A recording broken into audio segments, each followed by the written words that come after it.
Next, Continue that one. Next, above these Kanishta Adhikaris or the Madhyama Adhikaris, the devotees who are in the intermediate stage of devotional service, these Madhyama Adhikaris observe four principles in relation to the Supreme Lord, which are as follows. They see. Okay. Stop here. So thank you very much.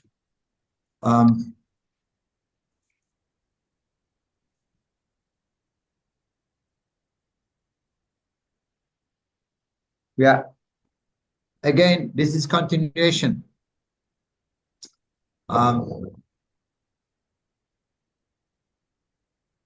This is the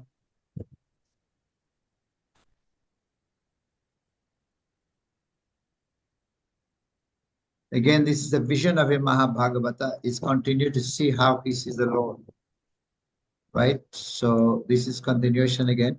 I said that from mantra 4 to text 8, this is a vision of a Mahabhagavat. So Tatu vi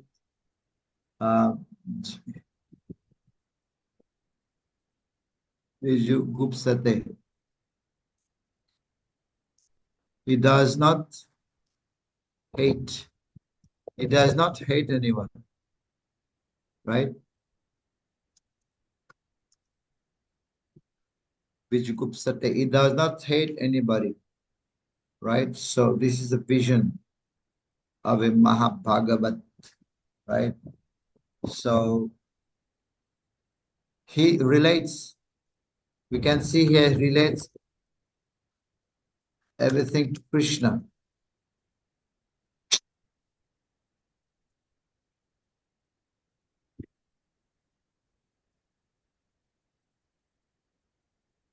So it's relating everything to Krishna.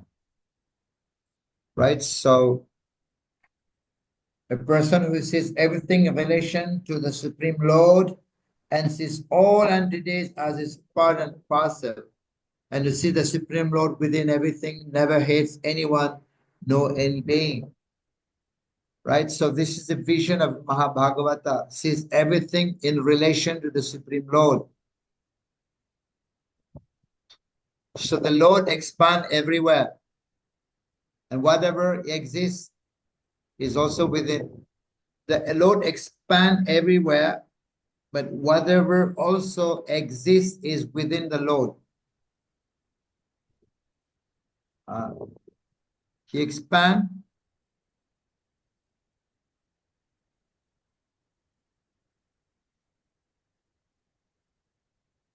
Everything that exists is also within him.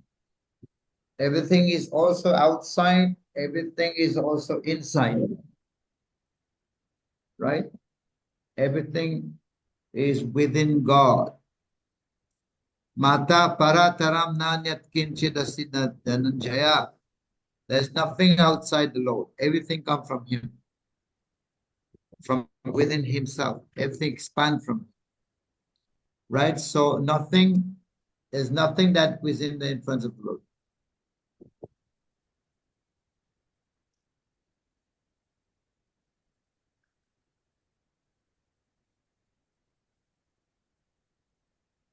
There is nothing that is not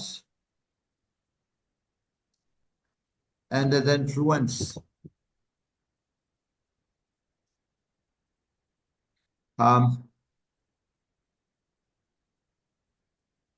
So there's nothing that is not under the influence of the Lord. Everything is within him. He's a controller. Right? Whatever you think, nothing is like that. So then he says, what the Mahabhagavad Sarva Bhutesu, Sarvani Bhutani, all living entities, all living entities within the Lord, and the Lord is within everything. He sees all living entities within the Lord, and the Lord within everything. Yes. Yeah, so he sees all living entities within the Lord, and he sees the Lord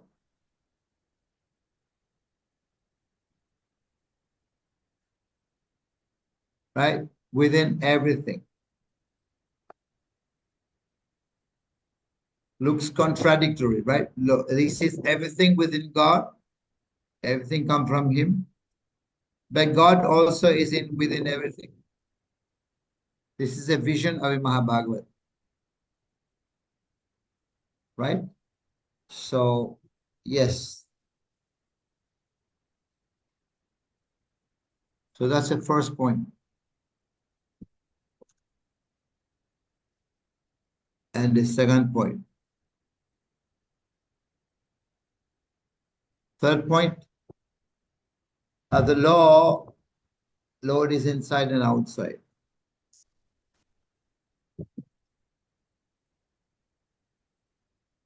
Right? The Lord is inside and outside. So now this verse, this mantra, what is this mantra is showing?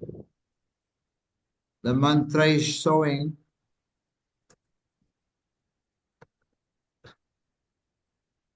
between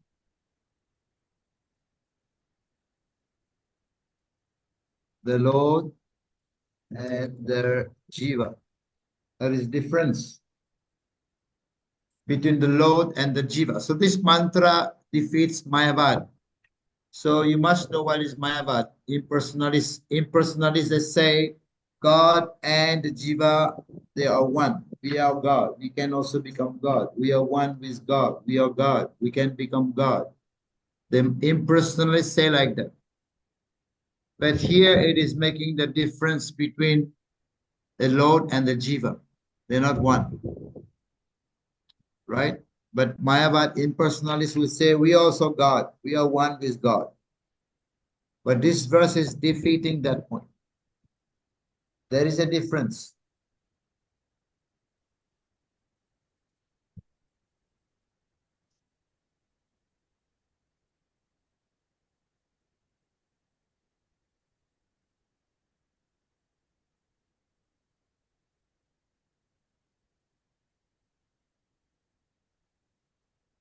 Mayavad philosophy is defeat Mayavad philosophy. You have to understand Mayavadi will say we are all one, right? We are one with, we are all one. Sab ek hai. God and me, we are the same. We are also God. We can become God. But no, it is defeating. So here it is talking about the Lord. The Lord, two things here, 2 points. The Lord and the living entity. Two things. They're not one, right? God is with me, within my heart. He's sitting along with me. The soul and the super soul, both of them are sitting together.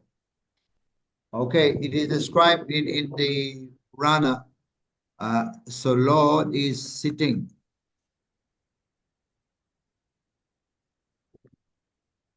within me, right? So this is the Puranas explained like that.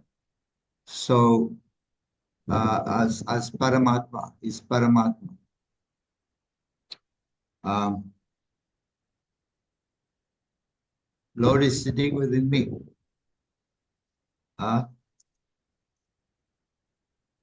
In my heart, right? Within my heart. Not in my heart, but within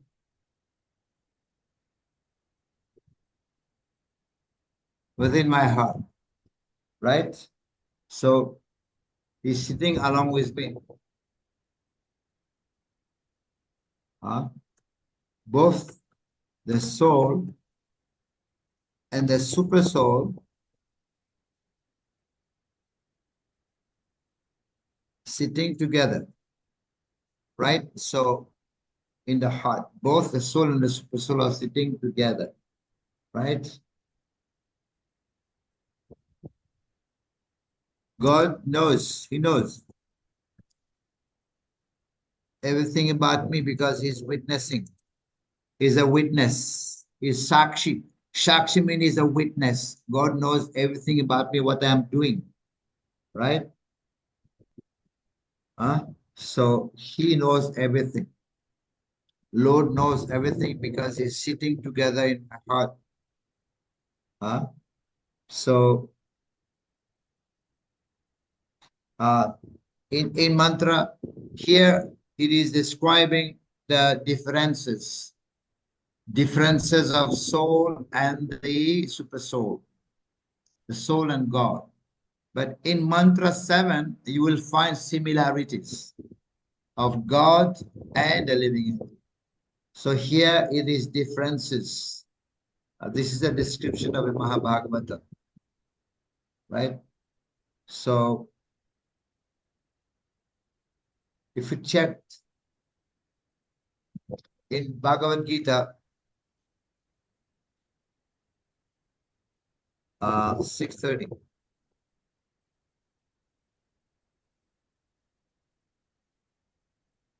right? If you read Bhagavad Gita 630, it will say, for one who sees me everywhere.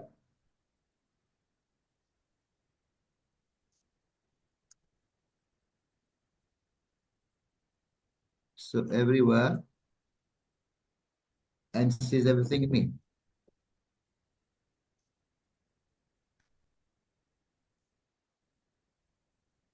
I'm never lost. Right? I'm never lost. No easy ever lost to me.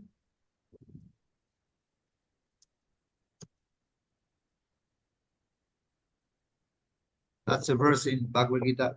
For one who sees me everywhere and sees everything in me, I'm never lost, no easy ever lost to me. Right? So he sees me everywhere and everything in God. One is never lost to me. He's never lost to God. Always remain with God. Right? So great devotee never lose that vision. This is a vision.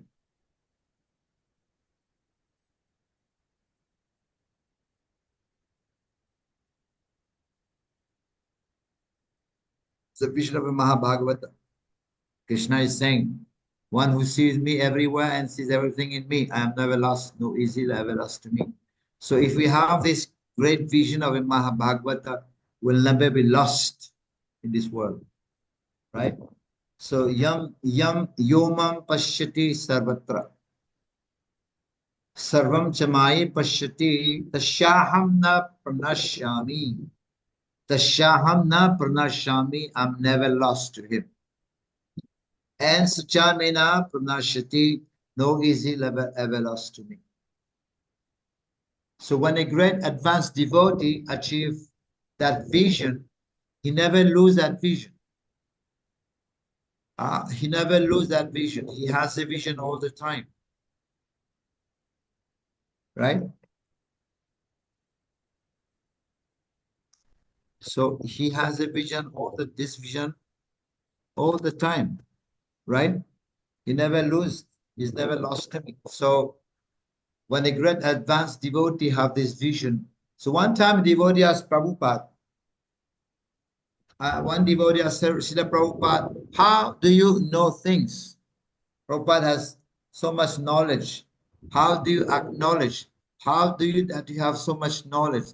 How do you know so many things? So how do you know what to do? So devotees were giving us some answers. Some devotee was saying maybe Prabhupada sees through the eyes of the Shastra.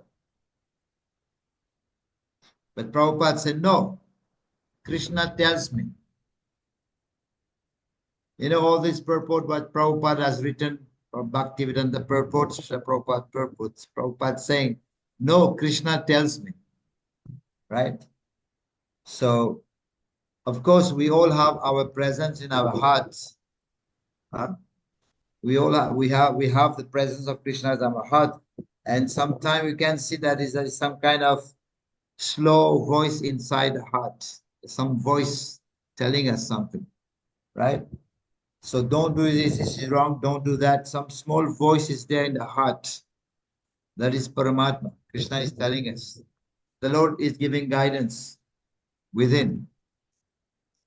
And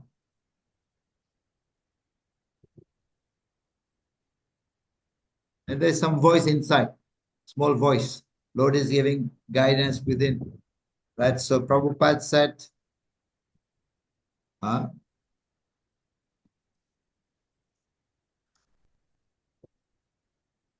Lord tells me.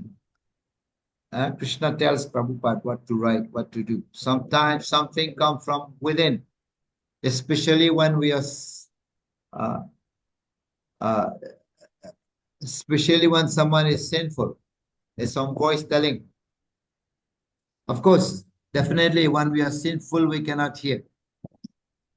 Even Krishna is telling us we cannot hear because we are sinful.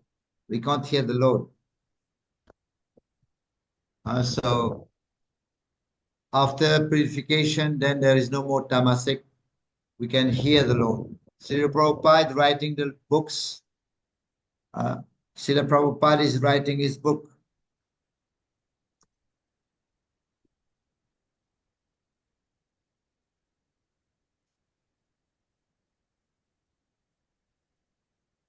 So, Lord, the Lord is dictating, right? Krishna is dictating. The purpose, Prabhupada's purpose,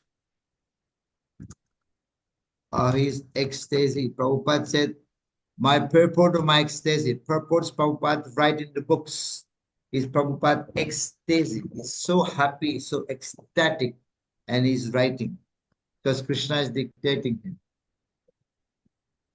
So spirituality means that. Spirituality means to hear from the Lord. Spirituality means to meeting the Lord and hear from him. Right? So as Prabhupada said, within the heart there is a television.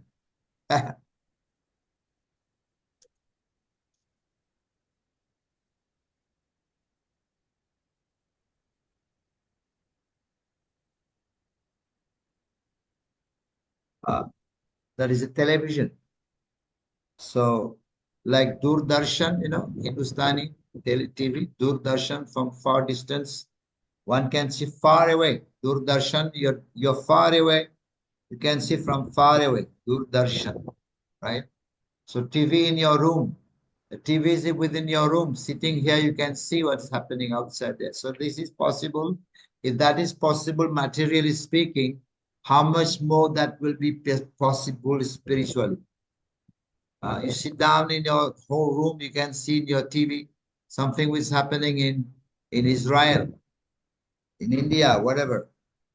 You are in your room, but you can see if that is possible, materially speaking, but what to speak of spiritually. That's also possible. Uh, so, like that. This process of Chetu Darpana Marjanam.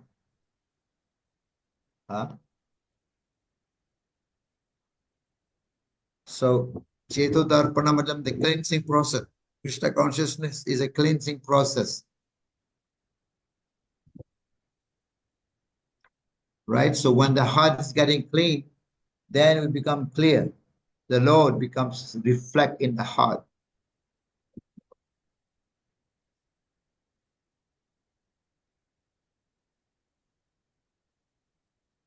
Become reflects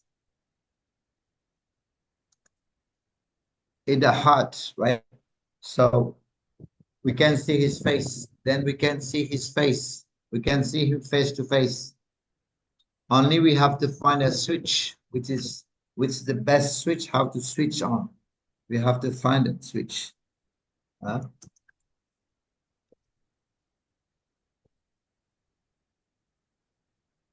And then, but only thing that we have to know how to switch on. So this is called the Goloka channel telecast. It's Goloka channel telecast.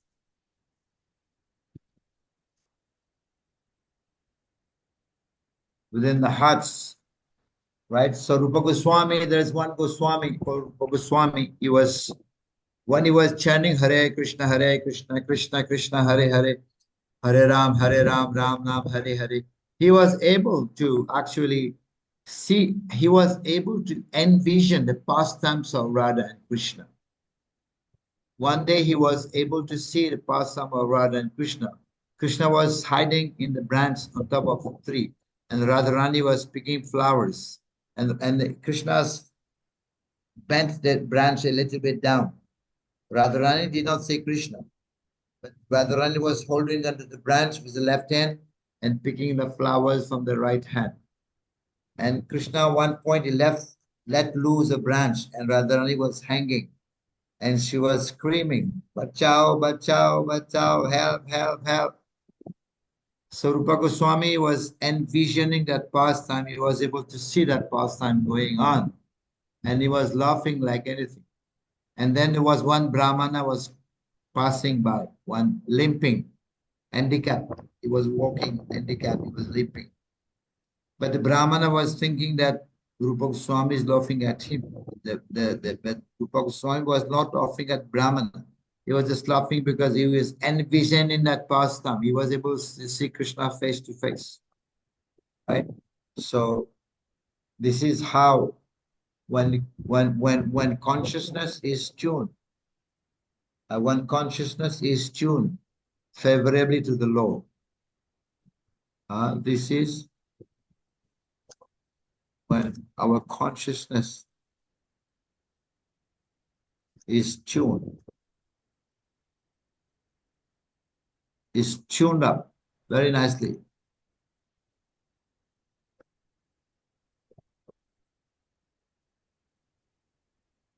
So when our consciousness is pure, then we can see. So in Mahabhagavad sees everything in relation to Krishna. Even if some bricks fall upon his head, we are going to scream and cry. But for a Mahabhagavad, even if the brick falls onto the head, he will not rebel. He sees that as a favorable thing. Right? Thank you, my Lord. What I have learned from this, we should have gratitude to whatever happens. We have to have the gratitude to the Lord. We have to thank the Lord. This is a vision. So he sees the Lord within everything. Right? Tato na vijugupsate. Tato na vijugupsate is never envious of anyone.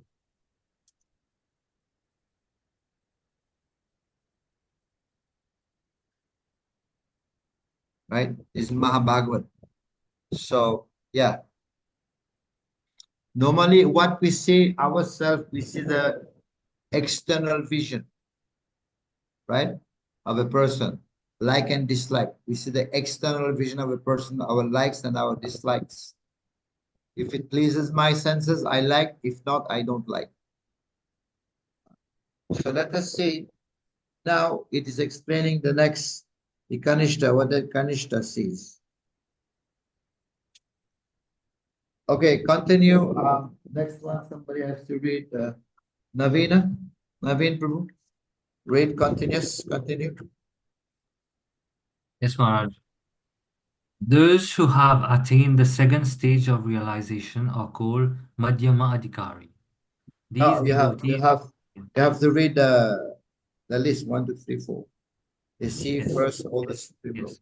First, the Supreme Lord, the devotee of the Lord, the innocent who have no knowledge of the Lord, and the atheists who have no faith in the Lord and hate those in devotional service. The Madhyama Adhikari behaves differently toward these four classes of person. He adores the Lord, considering him the object of love. He makes friends with those who are in devotional service. He tries to awaken the dormant love of God in their hearts of the innocents, and he avoids the atheist, who deride the very name of the Lord. Above the Madhyama Adhikari is the Uttama Adhikari, who sees everything in relation to the Supreme Lord. Such devotee does not discriminate between an atheist and a theist, but sees everyone as part and parcel of the Lord. He knows that there is no essential difference between a vastly learned Brahmana and a dog in the street, because both of them are part and parcel of the Lord, although they are engaged in different bodies on account of the different qualities of their activities in their previous lives. He sees that the Brahmana particle of the Supreme Lord, the Brahman particle of the Supreme Lord, has not misused his little independence given to him by the Lord, and that dog particle has misused his independence and is therefore being punished by the laws of nature. Okay, okay. I want Avana, Mataji Avana, please continue. Those who imitate Avana, please unmute. Maharaj. Hare Krishna. Yeah, yeah. Those who imitate an Uttamadikari.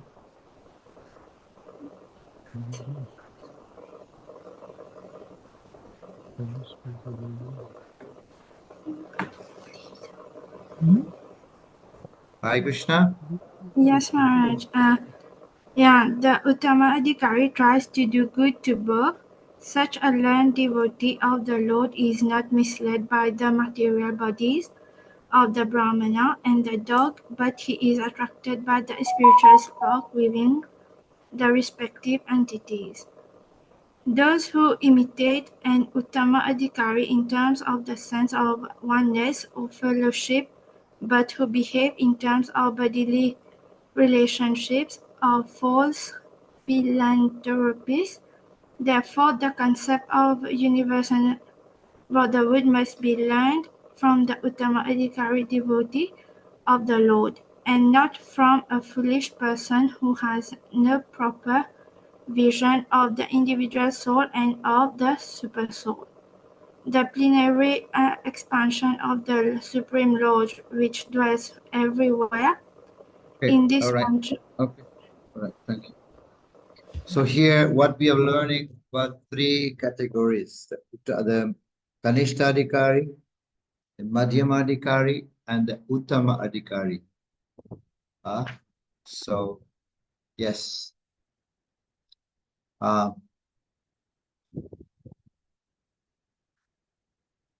Yeah, the 3 points here. You never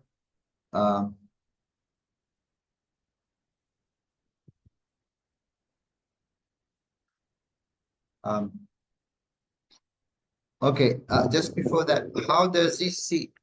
It is saying here that the person who sees, how does he see? How does Uttamadhikari see? So how does he see? It is explained here that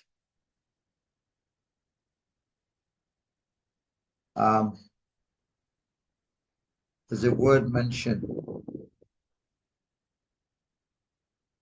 Is seen from Anupashyati, right? So how does he have the vision? Pashyati. Pashyati means seeing, right? So he sees with by the means of the previous acharyas. He follow and observes. So this is not protection. So one should follow the Guru Parampara. One cannot see properly unless one hear from the source of Parampara. So how does he get there? How does this happen? How can he see? So we can see that also there will be three level that one will have to deal with. So 3 level, yes. The first one is Kanishta.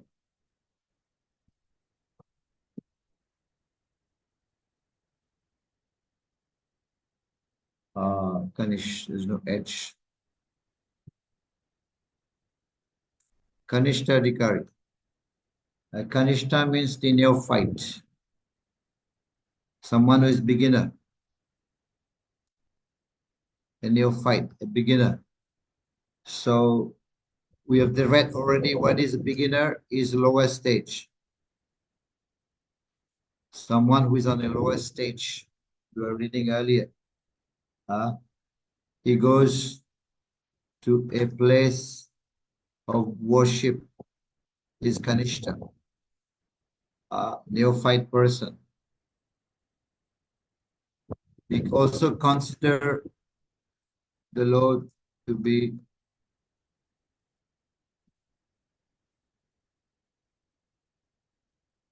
he considered the Lord to be present only in temple, right? He cannot also ascertain who is in which position.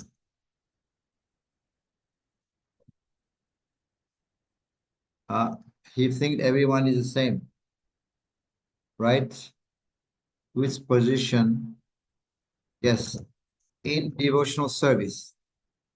Yes, he follow routine formula. He has a routine formula. That's Kanishta, right?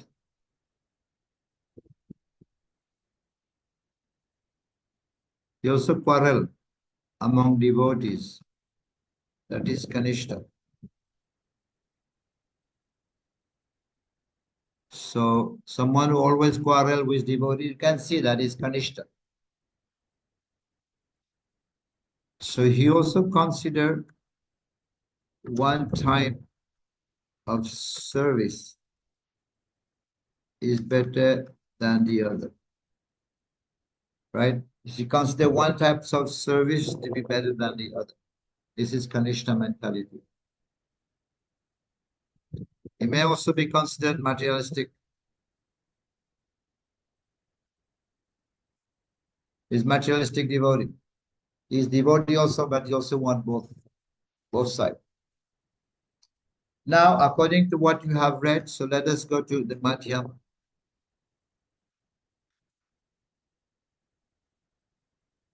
Madhyamadikari. So what was mentioned in the book, Madhyamadikari?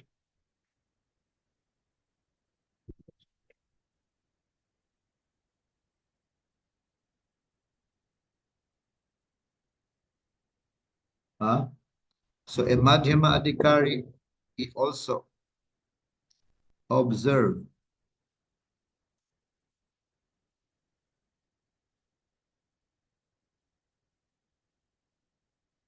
a distinction. He make differences. He observe this distinction. So he observe distinction like between the devotees, the devotees, the innocent, and also the atheists. So he make distinction. So this is the he also adore. He adore the Lord. Right?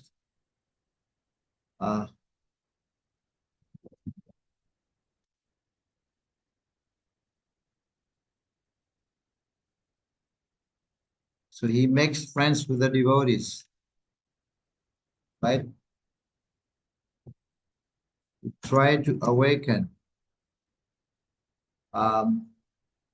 love in the hearts of the innocent.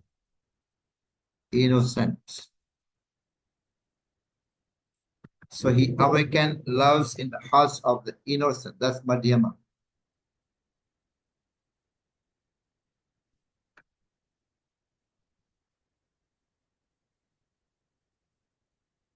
about atheists,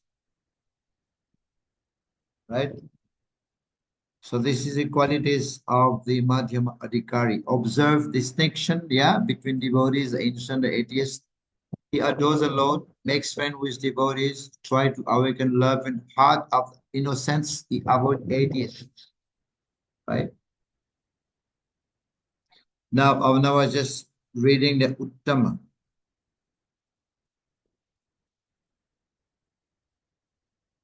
With the Uttama Adhikari. So the Uttama Adhikari, he does not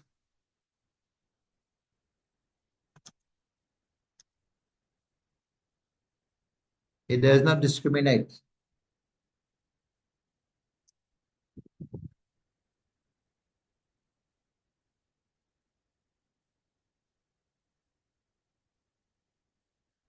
Between atheists and theists. It does not discriminate between atheists and theists. Right? He sees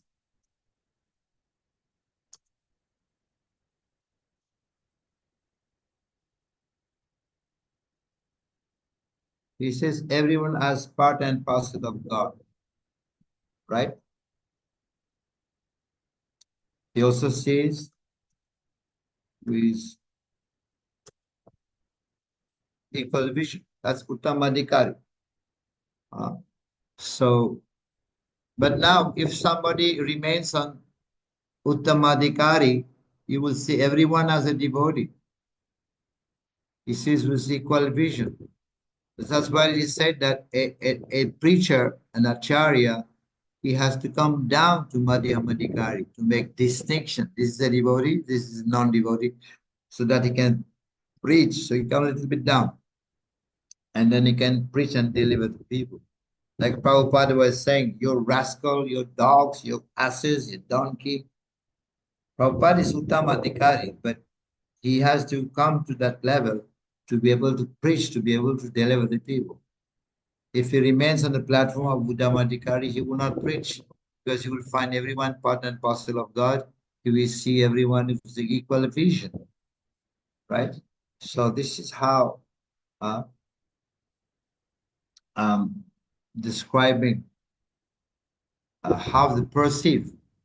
These 3 points here, how they perceive. In other books, they also describe the Kanishta, Madhyama, and Uttama, but about their fate. But here it is how they perceive the world, how they see the world. In other books, you will also have different description of Kanishta, Madhyama, and Uttamadhikari, but in terms of faith. But here, in terms of vision, this verse is about vision of the thing of the world. Okay, Govardhan can read, continue from where Mataji stopped.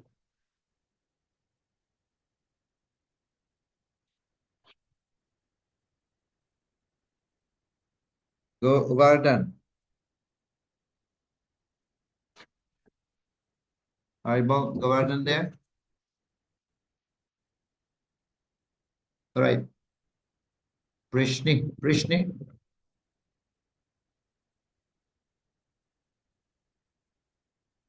Mataji.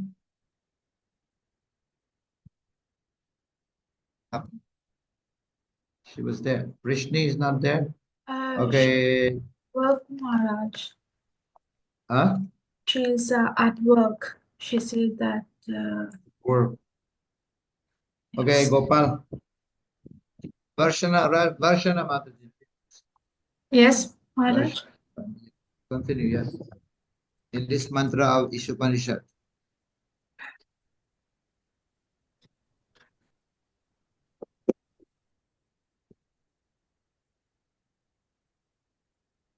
Can you get it? It is clearly mentioned in this 6th mantra. In this mantra, Sri Isopanisad is clearly mentioned that one should observe or see. Got it?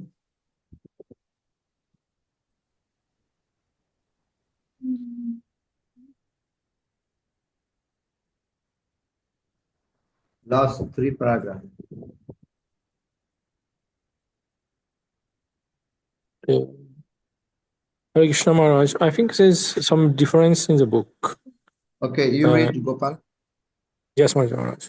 It is clearly mentioned in this sixth mantra that one should observe or systematically see.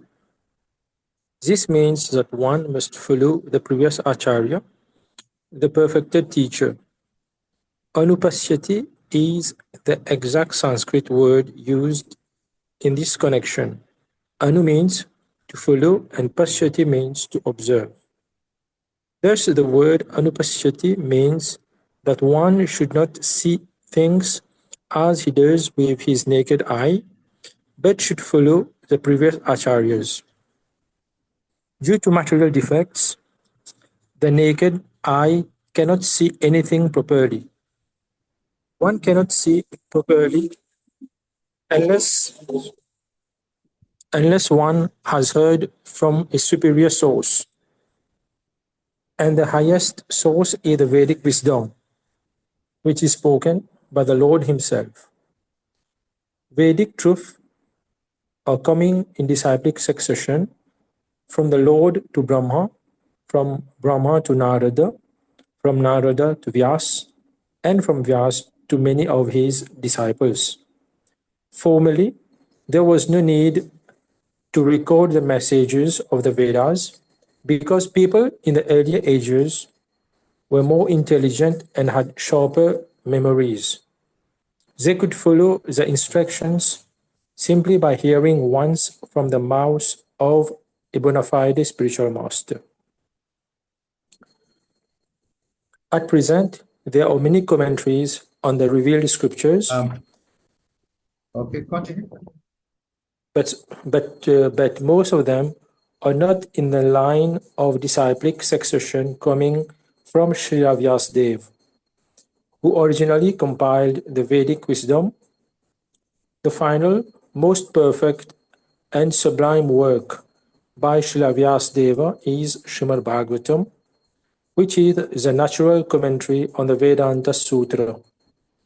There is also the Bhagavad Gita, which was spoken by the Lord Himself and recorded by Vyasadeva. These are the most important revealed scriptures, and any commentary that contradicts the principles of the Bhagavad Gita or Srimad Bhagavatam is unauthorized. There is complete agreement among the Upanishads, Vedanta Sutra, Vedas, Bhagavad Gita, and Srimad Bhagavatam. And no one should try to reach any conclusion about the Vedas without receiving instructions from members of Vyasadeva's disciplic succession, who believe in the personality of Godhead and his diverse energies as they are explained in Sri Isopanisad. According to the Bhagavad Gita, do I continue? Let me make this point here. So how Yes. did he get this vision? Prabhupada is explaining here is the word anupashyati. Right? Can you see that word anupashyati? Everyone? Yes. Pashyati means to see. How did they see? You know Anu, the word Anu? Ramanuja. Anu means small brother. Small brother is always following the big brother, to follow. Right? To follow the previous acharyas. See how did they see? By following the previous acharyas. Right? So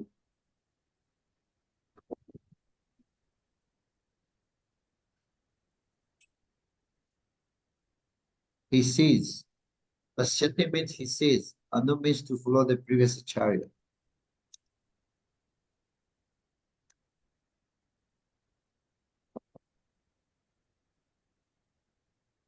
to follow the previous parampara, to follow parampara, to follow Gurudev, right? Not by pratyaksha, not by the senses.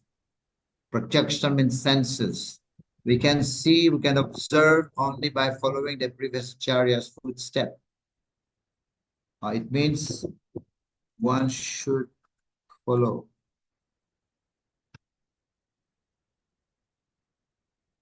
Guru Parampara, right? So one should follow the Guru Parampara system, following the footstep of the previous acharyas. One should follow Guru Parampara. One cannot see properly unless one hear from source Krishna. One cannot see properly unless he hear from the source Krishna. So that's why it is said in the purport, long ago there was no writing books, they were all just heard. When people hear something, they are consulted hard. Once they hear, they can remember. But in Kali Yuga, we can't do that. As soon as we hear, immediately forget. That's why there was a need by Vyasdev to write books, Vedas, to write it down. Because in Kali Yuga, people will be short-sighted, short-minded, short memory. So this is how we can see, this is how this Mahabhagavat can see by following. In the verse it is mentioned, Anupashyati. Second line says the last word, Evanupashyati. Atmani Evanupashyati. Anupashyati is there. So this is how we can see by following the footstep of the previous acharya. So because the question may come, it did not happen just like that. This Mahabhagavat vision didn't happen just like that. One go only. So in the purport, this is why we can see here, they explain that how they got gradually through the three phases, Kanishta, Madhyama, and then Uttamadhikari, right? So slowly, gradual process from Kanishta, we will come from Kanishta, then Madhyama, and then we go to Uttamadhikari, right? So, and one more point here, there is complete systematical agreement.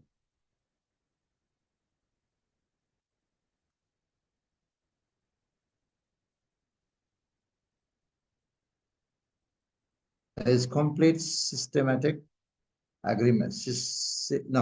Complete symmetrical. Sorry, not systematic. Symmetrical.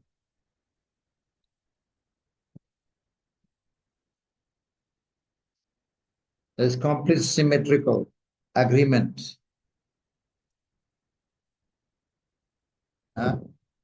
Between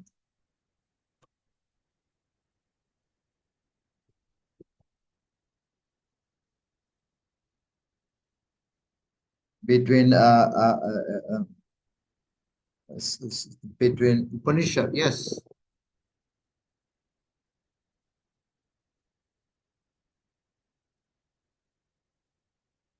Between Upanishad, Vedanta, that's what Prabhupada is saying. The Vedas, Srimad Bhagavad Gita, and Srimad Bhagavatam also.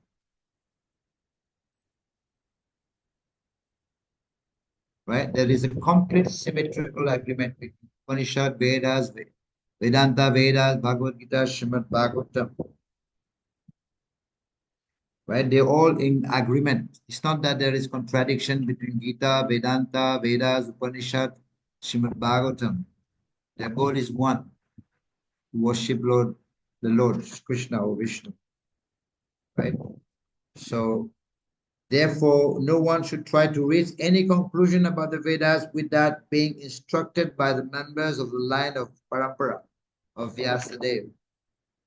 You know, so no one should come to other conclusion. We should come to a conclusion by following the footstep of the Parampara, right? So, yes, Kripalu Sachi Mata. Last paragraph. Yes, Hare Krishna Maharaj.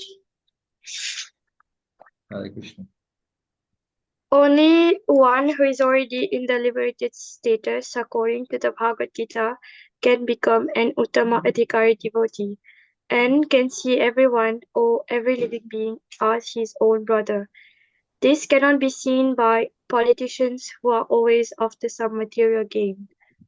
Limitation of this liberated status is to serve the outward body for fame or some such reward, but it is not service to the spirit soul. Such imitators have no information of the spiritual world. The Uttamadhikari sees the spirit soul of an entity and serves him as spirit, which includes matter automatically. Can you explain? What did you understand a little bit? Follow?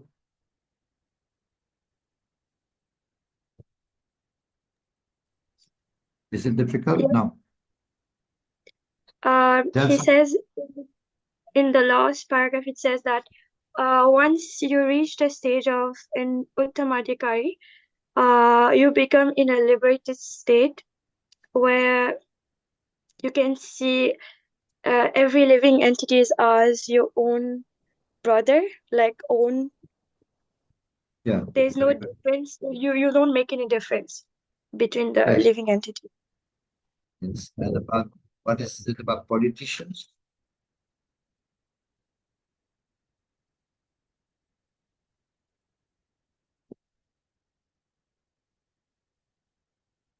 Politicians. This cannot be seen by the politician. Can you see that? Yeah. Why politician cannot see? Because they are pretenders, like they imitate that they are liberated. They are just there for material gain, which has been Yes. given as example, like fame or getting some reward in return. So they are just pretending to be liberated, but they are not. So they have no information about the spiritual world, as it is mentioned here. It's only the Uttamadhikari who sees the spirit soul, um, like the entity, and serves uh, authentically. Like it is only the Yes. Uttamadhikari. Good. So this is why speaking about all these three phases, levels, Madhyama, Kanishta, Madhyama, and Uttama, because that verse is a verse of someone who sees everything in that spirit, right? So is Uttamadhikari, is Mahabhagavata. So this verse speaks about the vision of a Mahabhagavata. How does a Mahabhagavata envision everything in relation to the Supreme Lord, everything in connection with God.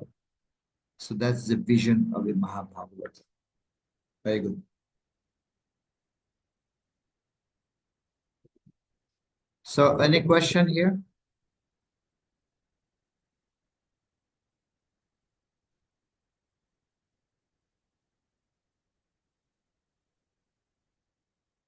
Politicians.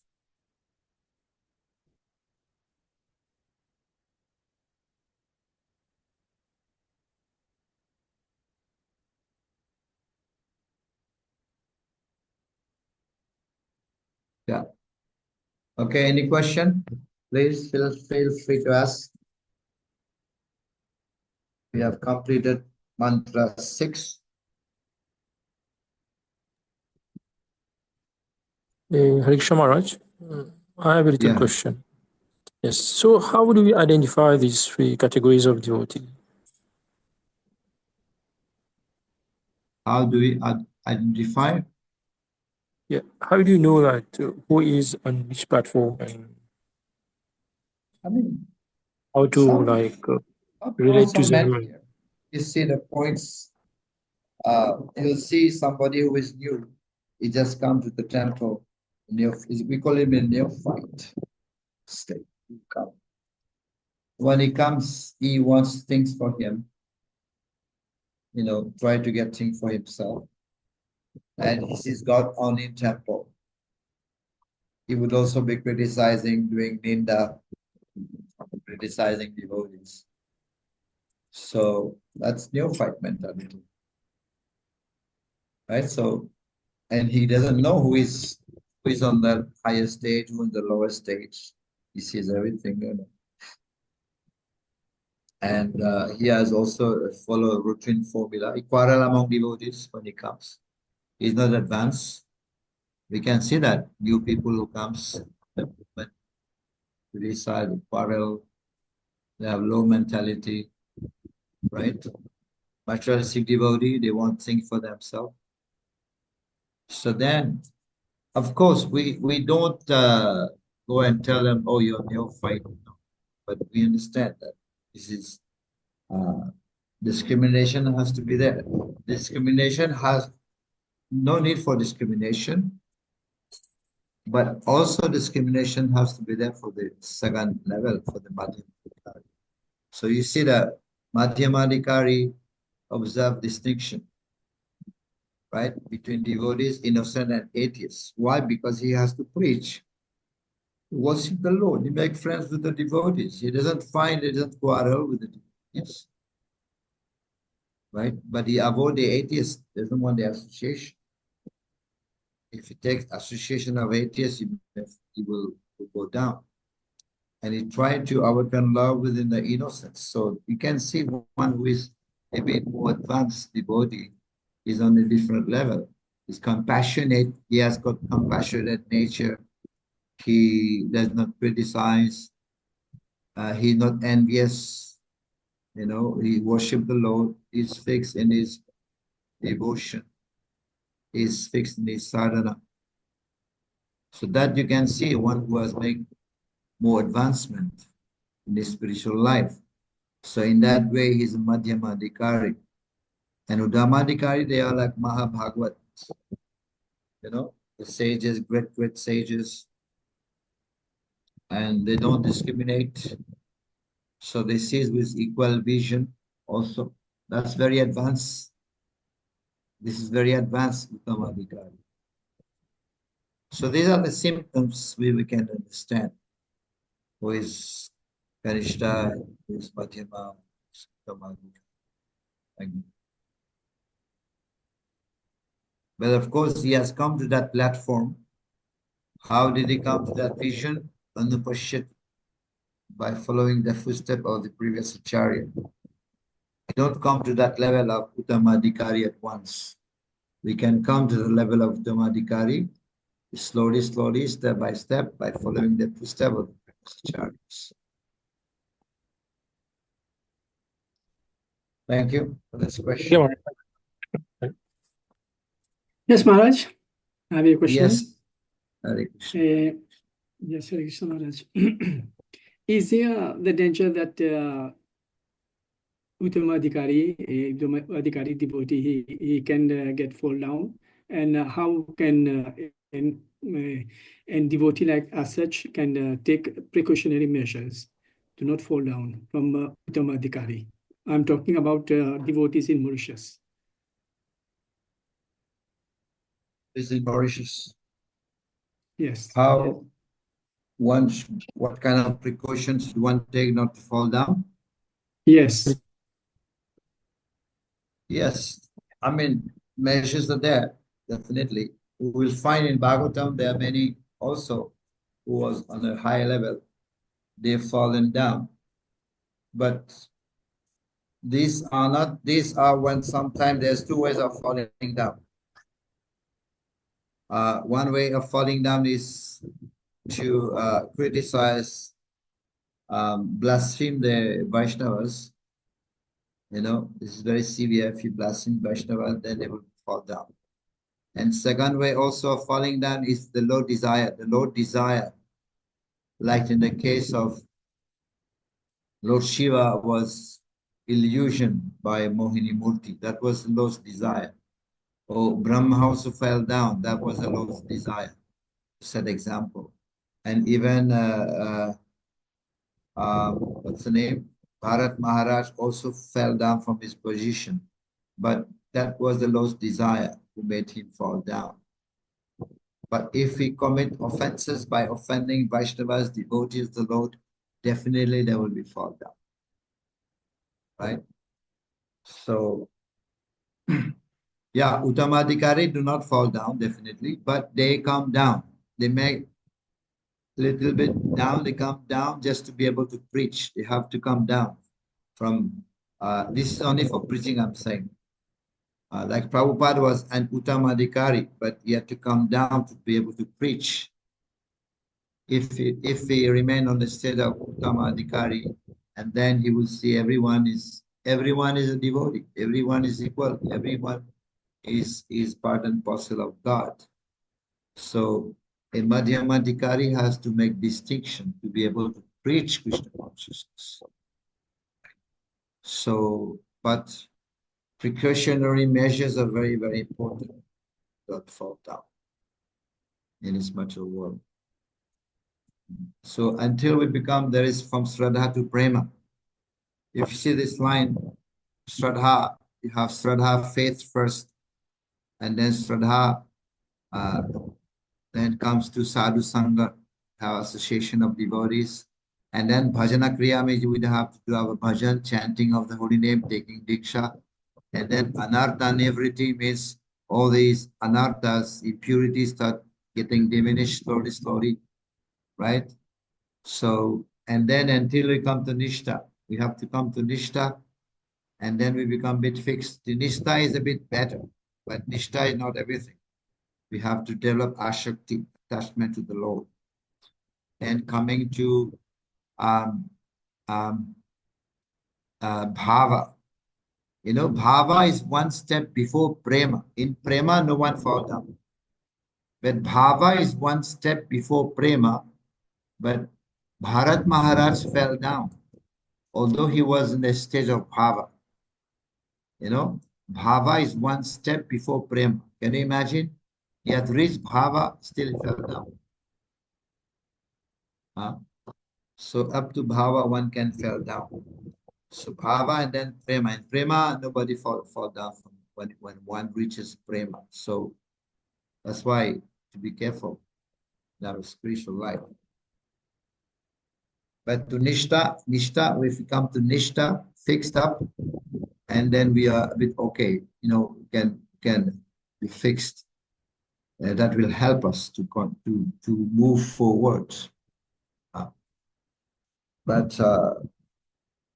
this anartha, now which state we are, in which platform we are ourselves. We are still on the platform of anartha nivriti. We are still trying to get rid of our anarthas. We're going to speak about it in later classes, Nectar of Devotion, that will come. So this Rupa Goswami has given in the way of scientific way, how it works, how bhakti is a science. It's not just, you know, wishy-washy. It is not just sentimental. It is scientific. How do you make progress? You know, the first point is Shraddha, faith, and then it goes up. Shraddha, Sadhu Sangha, Bhajana Kriya, Anartha Nivriti, and so on. Goes up. Nice question, bro. Thank you. Okay, we'll go to 7. Until 7.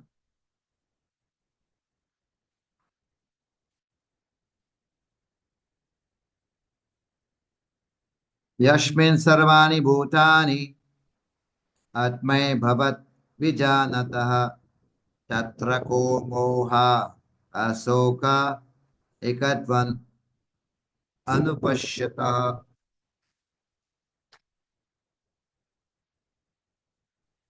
Varshana Rani Mother, you can read now. Starting Yes, from beginning. Maharaj. Yes. Translation. Translation: One who always sees all living entities as spiritual sparks in quality one with the Lord becomes a true knower of things. What then can be illusion or anxiety for him? Purport: Except for the Madhyama Adhikari and Uttama Adhikari discussed above, no one can correctly see the spiritual position of a living being. The living entities are qualitatively one with the Supreme Lord, just as the sparks of a fire are qualitatively one with the fire. Yet sparks are not fire as far as quantity is concerned, for the quantity of heat and light present in the sparks is not equal to that in fire. The Mahabhagavat, the great devotee, sees oneness in the sense that he sees everything as the energy of the Supreme Lord. Since there is no difference between the energy and the energetic, there is a sense of oneness. Although, from the analytical point of view, heat and light are different from fire, there is no meaning to the word fire without heat and light. In synthesis, therefore, heat, light, and fire are the same. In this mantra, the words Ekadvam Anupashyata indicate that one should see the unity of all living entities from the viewpoint of the revealed scriptures. The individual sparks of the Supreme Whole, the Lord, possess almost 80% of the known qualities of the whole, but they are not quantitatively equal to the Supreme Lord. These qualities are present in minute quantity, for the living entity is but a minute part and parcel of the Supreme Whole. To use another example, the quantity of salt present in a drop is never comparable to the quantity of salt present in the complete ocean, but the salt present in the drop is qualitatively equal in chemical composition to all the salt present in the ocean. If the individual... Okay. Thank you. So, so again, this is the vision again of the Mahabhagavata. Vijanata, one who knows. You can see the spirituality, all living entities are spiritual sparks. So that's the mood and mission. Ekatwan. The word here, important word is ekatvam. Right? Ekatvam. What's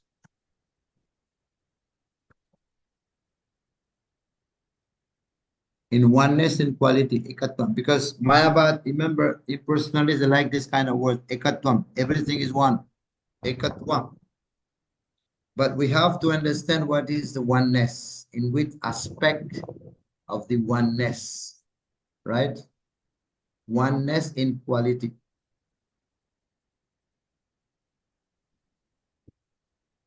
In the verse, there's no word quality is not mentioned, but Prabhupada has added to be able to understand. In the verse, there's no mention of quality, but Prabhupada is adding that for us not to become Mayavad, not to become impersonalist. Ekatvam. In quality. In the translation, you will find spiritual sparks in quality, one with the Lord. Quality, Prabhupada has added that. Right? So the oneness here is not impersonal. Remember that. It's not impersonalism. Oneness here is not impersonalism. Right? So we have the living entity, have the quality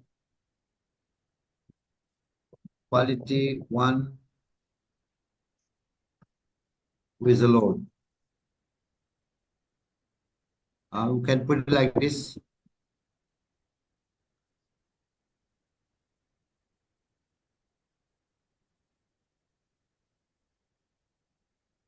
The living entity is quality one with the Lord.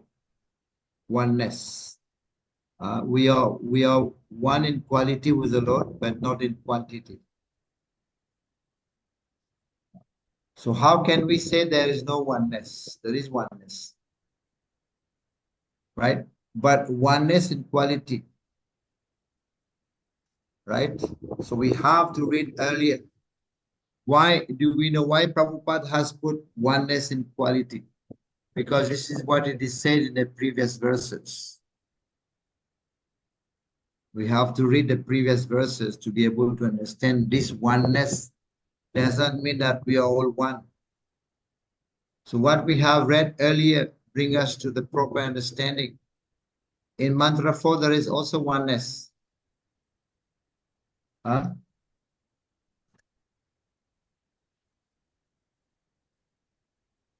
In mantra 4, there is oneness.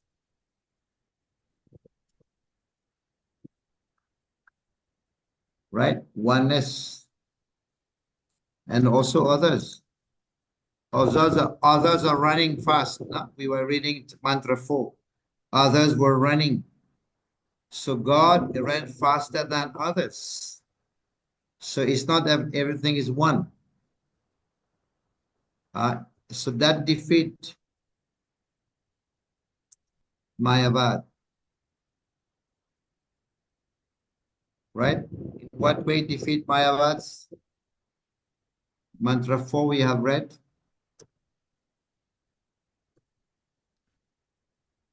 There are others, right, in mantra 4. There are others. There are also demigods. In mantra 4, there are also demigods.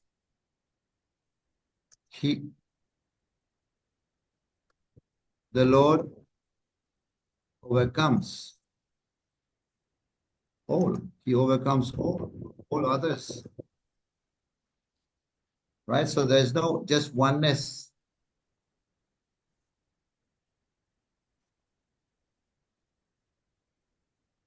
He controls all. He's a controller.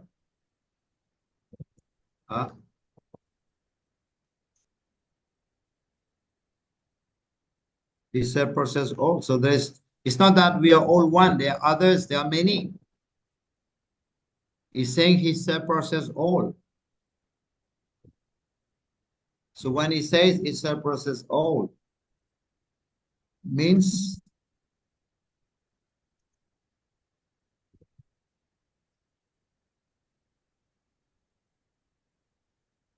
others are not like him. They're different. Right? So, and the example is given as sparks of fire and fire itself.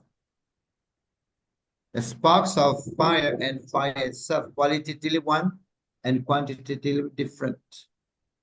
Can you give the example? The spark of fire is qualitatively one, but quantitatively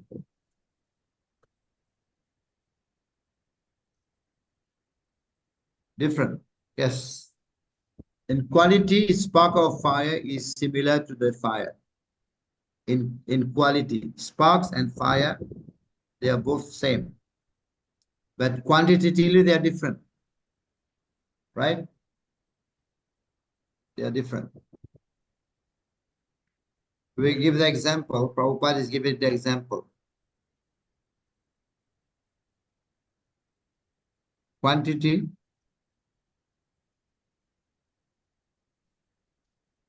of salt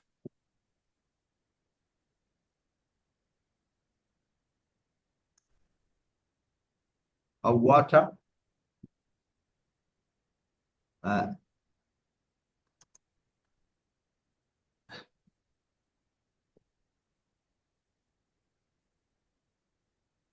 is never comparable to the quantity of salt present in the ocean, right? So you cannot say that in a drop of water, the salt are different. It cannot be compared to the quantity of salt present in the ocean, but qualitatively it's equal, right? The quantity is different, but qualitatively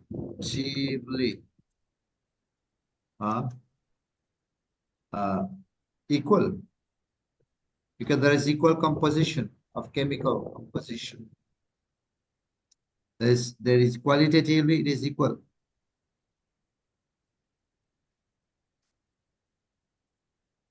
That's what Prabhupada is saying, right? So an example Prabhupada is giving here. So the Jiva and the Lord equally, quantitatively and qualitatively. So would be no question of being under the influence of Maya. If Jiva is equal to the Lord, then there would be no question of Jiva falling down, right?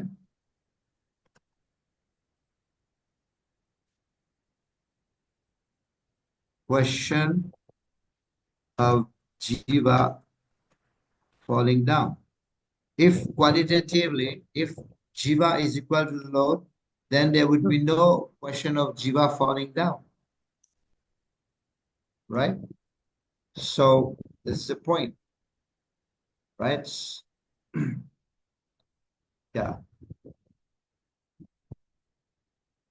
So what is the relationship? Means a control and a control. What is the relationship?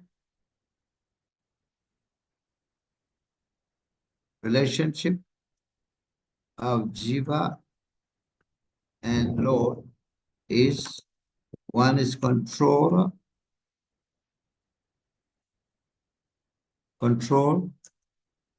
and the controller. Yes, the control and the controller. Jiva is being controlled. The control, we are being controlled by the Lord and the controller.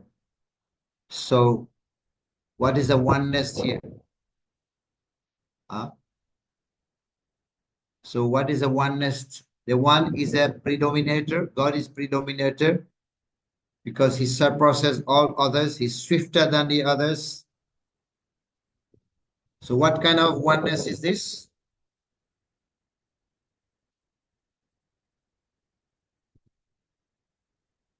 Is speaking about what kind of oneness is this? It is definitely in quality.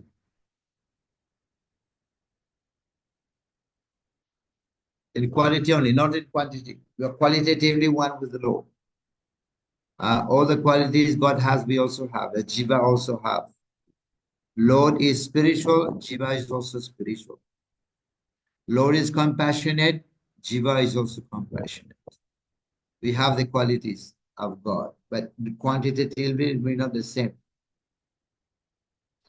So write down, Prabhupada is writing the translation in the purport itself. So in the translation in the verse itself, Prabhupada is saying, in quality, one with the Lord. You see it in the verse? Write down, not in the purport. Prabhupada started to write it in the verse itself. So Prabhupada is very scrutinizing. So when we study, we should be able to explain properly. So, yeah. So that's oneness, no oneness. So we see in text one, in invocation, Om Purnamada Purnamidam, text one, Isavasham Idam Sarvam. Text one speaks about the Isavasya, the Lord. Text two speaks about one who aspires to work like this. So no oneness. And the third text, mantra free, one the killer of the soul. So there is no oneness. Mantra 4, the Supreme Lord is swifter than the mind, swifter than the jiva, is swifter than the demigods. Mantra 5 speaks about his inconceivable potency. He's everywhere. He's inside, he's outside. Text mantra 6. The living entities are part and parcel of God. And now we are in Ekatvam, mantra 7. So this is how they explain it. Okay, so we'll ask the, you can read. Tina Mata. Hare Krishna Maharaj. If the individual living being were equal to the Supreme Lord, both qualitatively and quantitatively, there would be no question of his being under the influence of the material energy. In the previous mantra, it has already been discussed that no living being, not even the powerful demigods, can surpass the Supreme Being in any respect. Therefore, Ekadvam does not mean that a living being is equal in all respect to the Supreme Lord. It does, however, indicate that in a broader sense there is one interest, just as in a family the interest of all members is one, or in a nation the national interest is one. Although there are many different individual citizens, since the living entities are all members of the same Supreme Family, their interests and that of the Supreme Being are not different. Every living being is a son of the Supreme Being. As stated in the Bhagavad Gita, chapter 7, verse 5, all the living creatures throughout the universe, including birds, reptiles, ants, aquatic trees, and so on, are emanations of the marginal potency of the Supreme Lord. Therefore, all of them belong to the family of the Supreme Being. There is no clash of interests. The spiritual entities are made for enjoyment, as stated in the Vedanta Sutra 1.1.12. Anandamayo Vyasata, by nature and constitution, every living being, including the Supreme Lord and each of his parts and parcels, is meant for eternal enjoyment. The living beings who are engaged in the material tabernacle are constantly seeking enjoyment, but they are seeking it on the wrong platform. Apart from the material platform is a spiritual platform, where the Supreme Being enjoys himself with his innumerable associates. On that platform, there is no trace of material qualities, and therefore that platform is called Nirgun. On the Nirgun platform, there is never a clash over the object of enjoyment. Here in the material world, there is always a clash between different individual beings, because here the proper center of enjoyment is missed. The real center of enjoyment is the Supreme Lord, who is the center of the sublime and spiritual ras dance. We are all meant to join him and enjoy life with one transcendental interest and without any clash. That is the highest platform of spiritual interest. And as soon as the one realizes this perfect form of oneness, there can be no question of illusion, moha, or lamentation, sukha. Thank you. An example Prabhupada gave, if we have the belly, right? We all have the belly, stomach, the stomach.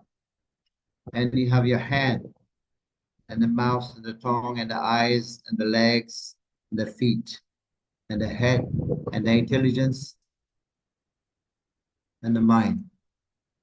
So imagine all of us, all of the elements, they goes into strike, and they don't feed the stomach, because the hand is saying, I work so hard, but then who enjoys everything is a stomach, because food is put in the stomach.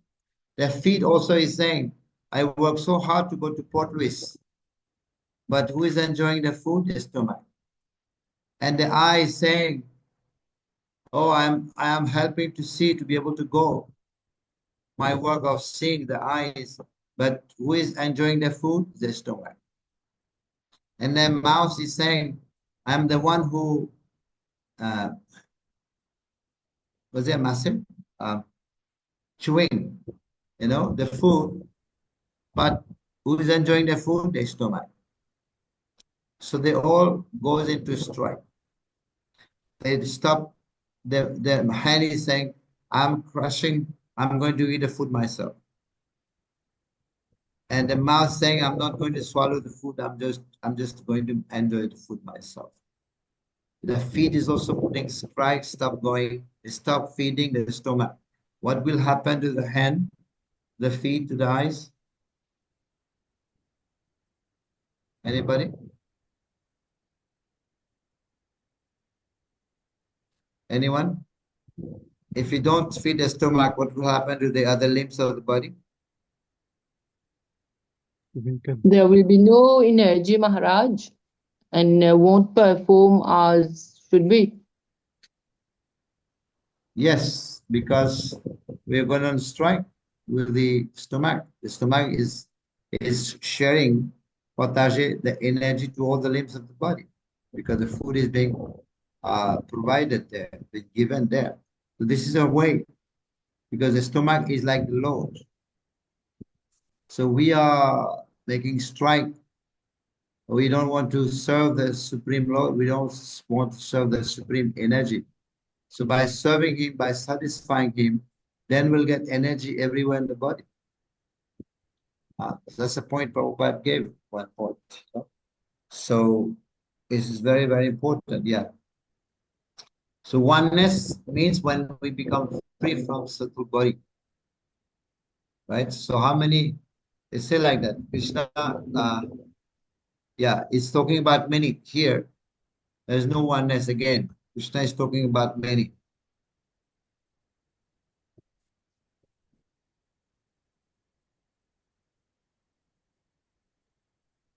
To 12. He's saying, in that verse you will see it's not one, we are many. There was never a time when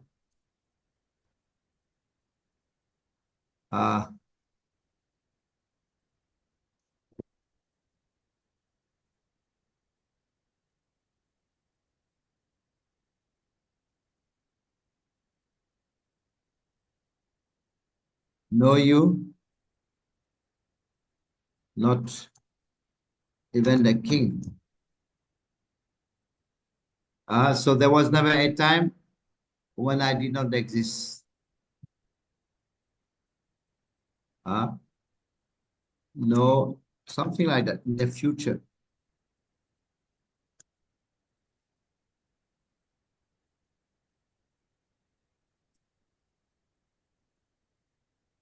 Right?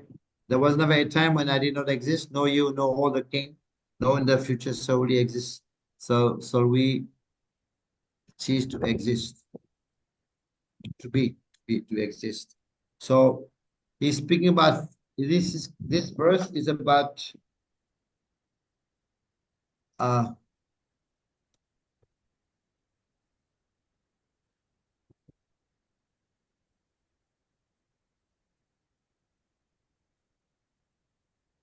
this verse establishes plurality. But there's plurality, plural is many. We are not one. Right? There's God, there is a king, there's Arjuna, there's so many warriors were there. We're not one. There's Mauritian, there's English, there is many things. So this verse establishes plurality, right? So Prabhupada is saying when we say the family, they are one. In what sense that they are one? They are one because they have one interest. Now Mauritian people are one. They have one interest. It's not that they all become one, right? So the family was fighting. When we say the family is one now, they were fighting before. They were conflicting before. Now they are one.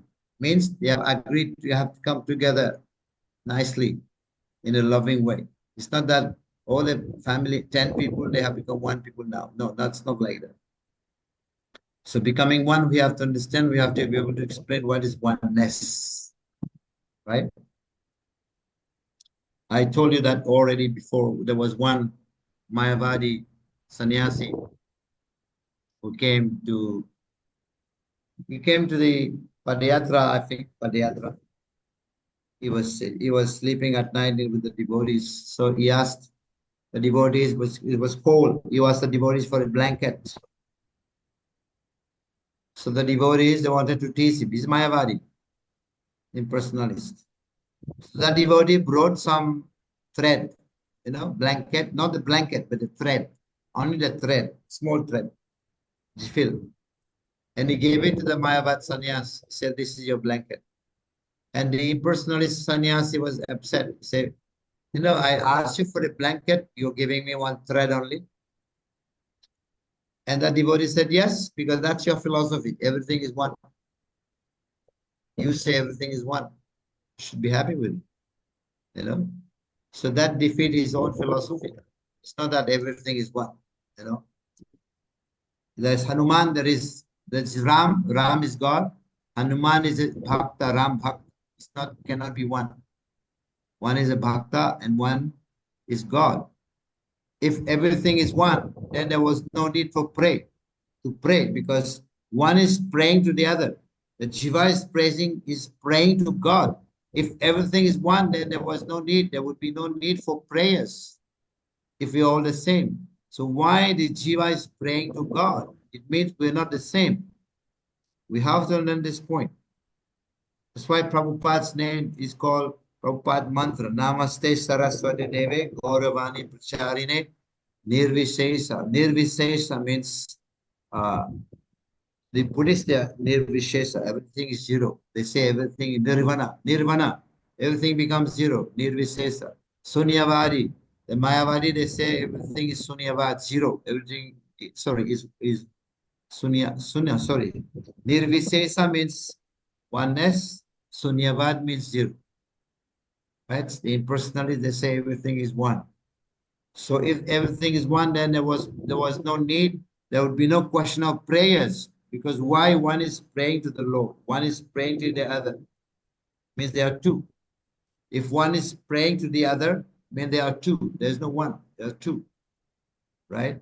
So this verse establishes plurality. There are many. Right? So not everything is one. So when we study Upanishad Ekatvan, we have to understand what is oneness. We are one in nature with the Lord. That's correct. We are one in nature with the Lord. So the absolute is Sachitananda. We are also Sachitananda.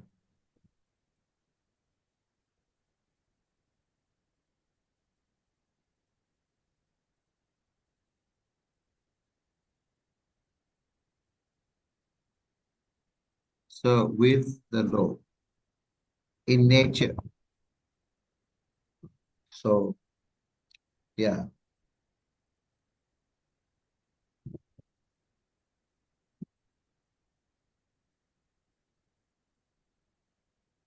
The Lord is Sat. We also Sat. We also have Chit. And we also have Ananda. Right? Sat, Chit, Ananda. We have also a spiritual form. Right? We also have a spiritual form. So this vision is getting through the Guru Parampara. So Lord Brahma, when Lord Brahma was doing tapasya, when he was born in lotus flower, he heard a noise. He heard some sound. He heard the voice of the Lord. It means there are other person also, not only one person. He heard a voice indicate that there's a presence of someone else also. So in quality, we are the same with God, but not in quantity. And now Prabhupada is giving the example. He gave two examples. In quality, they're the same. Srila Prabhupada gave two examples. Who remember the example? Qualitatively one. You have just read qualitatively one and not quantitatively. What are the two examples Prabhupada gave?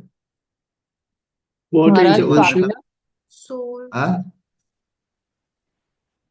Fire, spark, and salt. Yes. Example is fire and the sparks, right? So fire, sparks qualitatively is the same like fire, but spark is not fully fire. He has a quality, but it's not quantitatively, it's not the same. It's qualitatively the same, but not quantitative. Qualitatively, spark and fire the same, but not quantitatively. Fire is bigger, spark is smaller. So we can see what there is.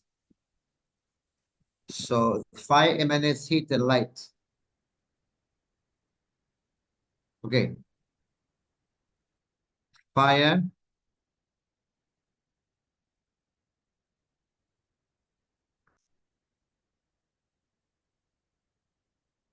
emanates heat and light, right? Now, what's the difference between if you put your hand in fire and if you put your hand in spark? You tell me, can you tell what happened?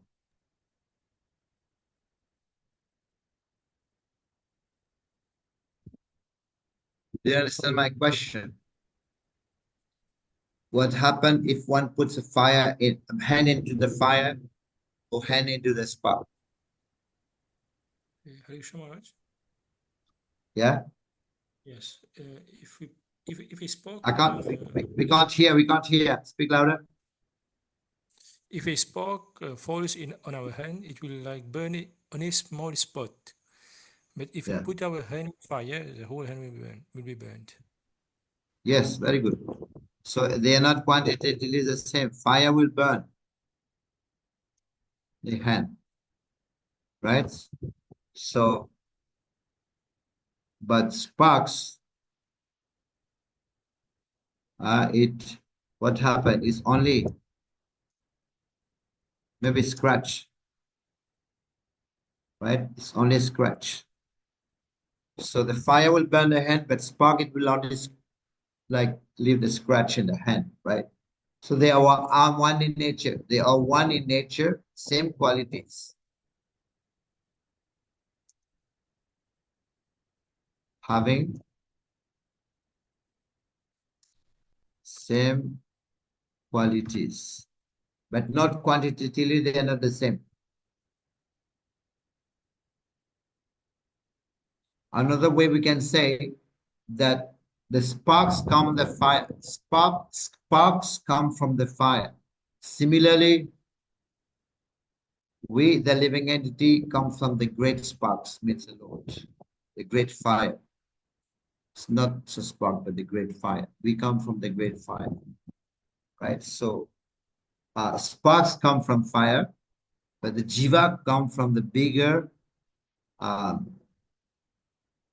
fire, means God. So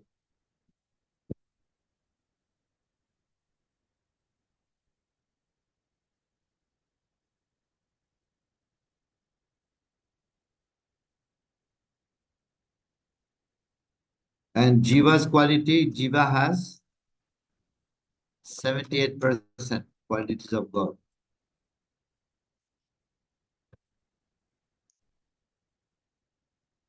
Prabhupada's mentioning somewhere that one? Yes. So Krishna has 100%. But the jiva has 78% qualities of the Lord. So we're not one. Right? In other words, we can say jiva has 50 qualities of the Lord. Shiva has 55 qualities of the Lord.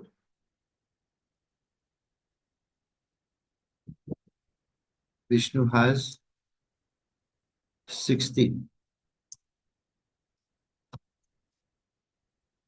the Lord. And the Lord Krishna is a Lord as 64 qualities. 64.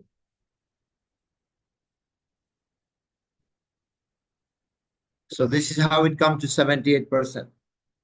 Because Krishna has 64 qualities, Vishnu has 60, Shiva has 55, and the Jiva, the soul, has 50 qualities of Krishna.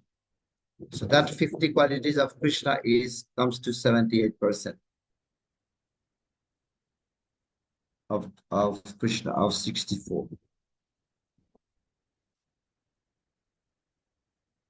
It comes to 78% how does it get 78%? Is 50, because 50 qualities means 78% of 64. Yeah. Later on, we're going to speak, maybe explain how is that. What are the 4 qualities Krishna has more than Vishnu?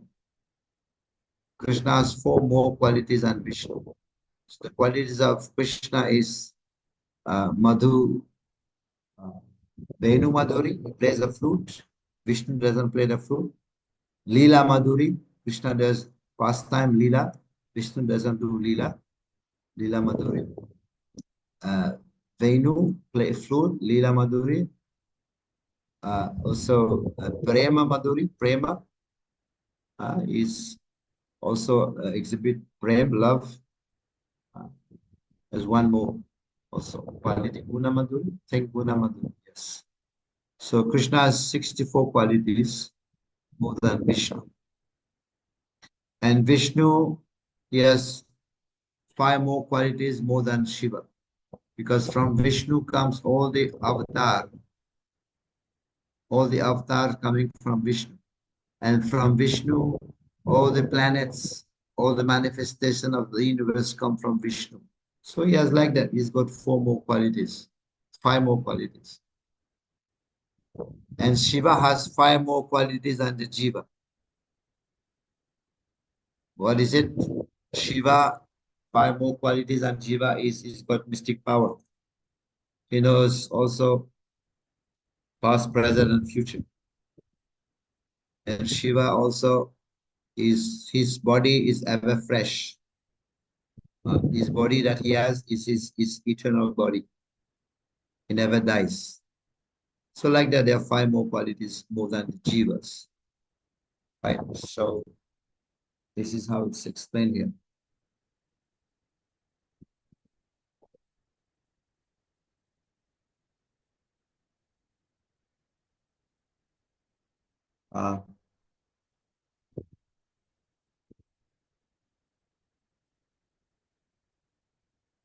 So another, I've said already that example of the salt. Another example is given by Prabhupada. The example of the salt.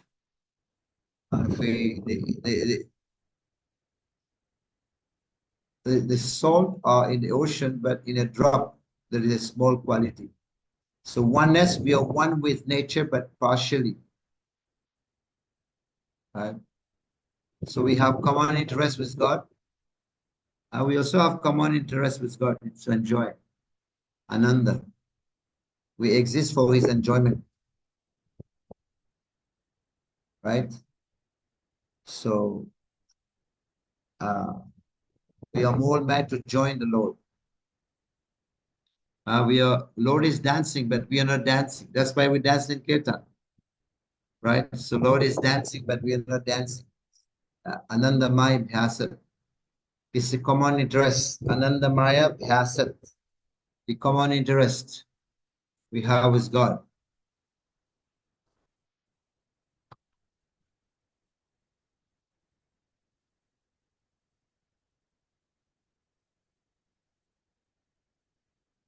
Ananda Maya Bhyasat. Common interest with the Lord. right? We are all Anandamaya Bhyasat. So this is a common interest we have with the Lord. We want Ananda. Huh?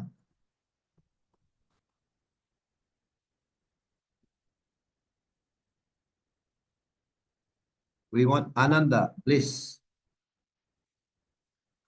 This is a common interest because Lord also is blissful, Ananda. We want Ananda in relation with the Lord.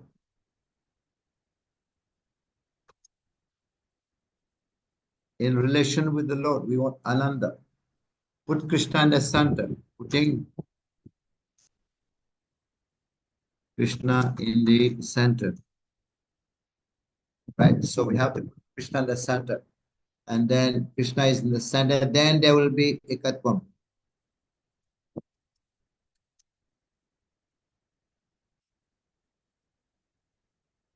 Then there will be Ekatvam. Oneness. One in interest. Right? Nowadays, our interest is different. Right? So this is called oneness. There will be Ekatvam. Our interest has to be pleasure to the Lord.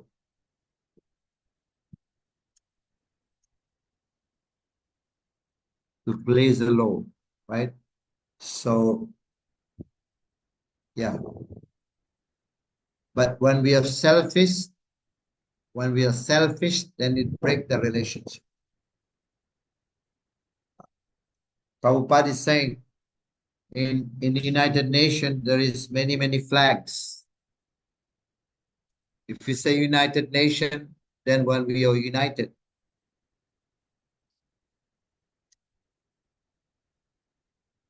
United Nation means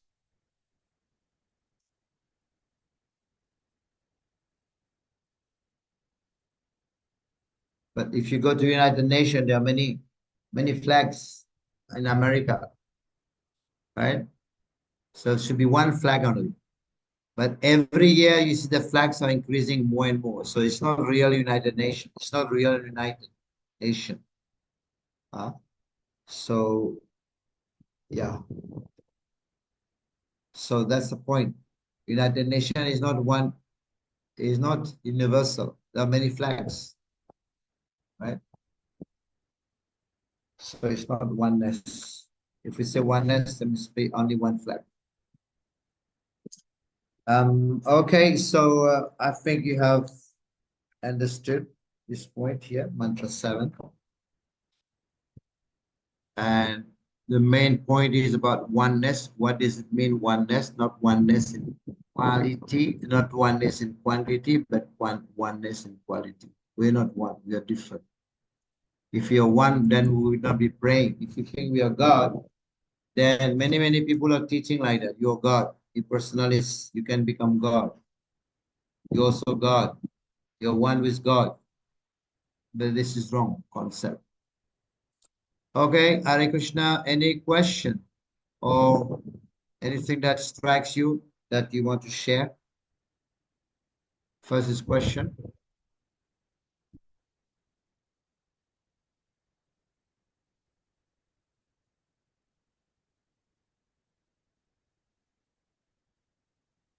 You should be always asking question. I don't get much question.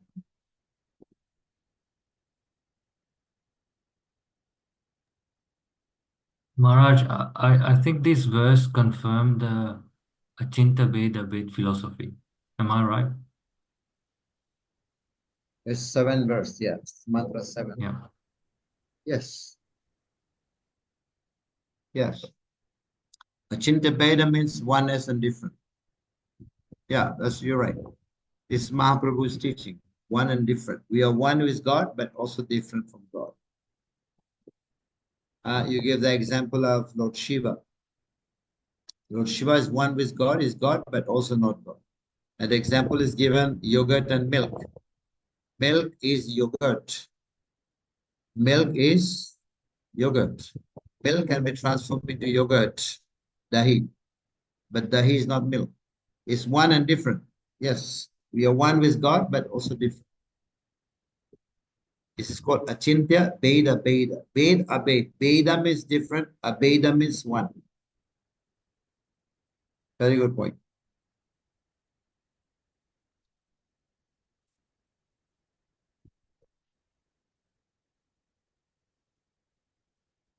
Ved abed. Ved means different. Hindi, ved. Ved abed.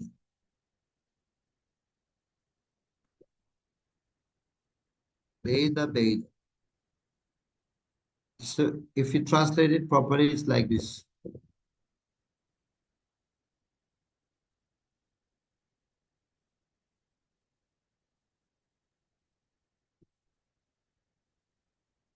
But when you put it together, it becomes Veda Veda.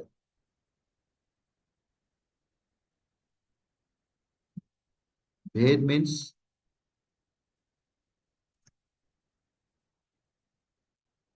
different.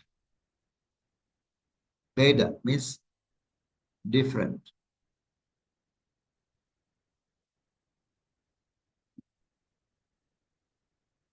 Veda means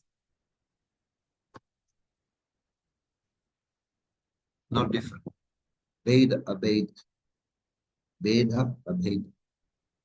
So Veda means different.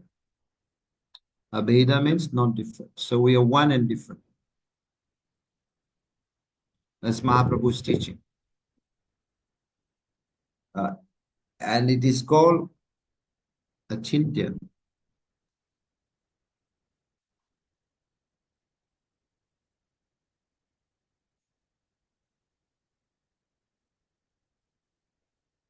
Inconceivable. We cannot comprehend. We cannot understand how something can be one and different. We cannot comprehend. Something is, if something is different, it should be different. But it cannot be similar. Like in mantra 5, we're saying is far away, is nearby. Something which is far cannot be near. Something which is near cannot be far. In mantra 5, we are saying is inside is outside. Something which is inside cannot be outside. Something which is outside cannot be inside. Yes, it is both because it is inconceivable. We cannot understand. We cannot conceive. And God has to be like that. He has to have this quality of inconceivable. If not, then he is not God. There will be always things that we cannot understand. That is his nature. So Veda, Abeda. Achinta Veda is called Achinta Veda Veda philosophy. Sorry.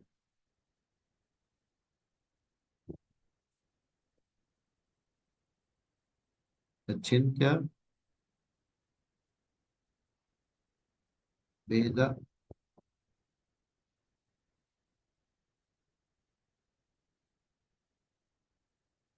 Achinta Veda Veda philosophy. Veda Veda philosophy. That's Mahaprabhu's philosophy. This is coming from Chaitanya Mahaprabhu. Chaitanya.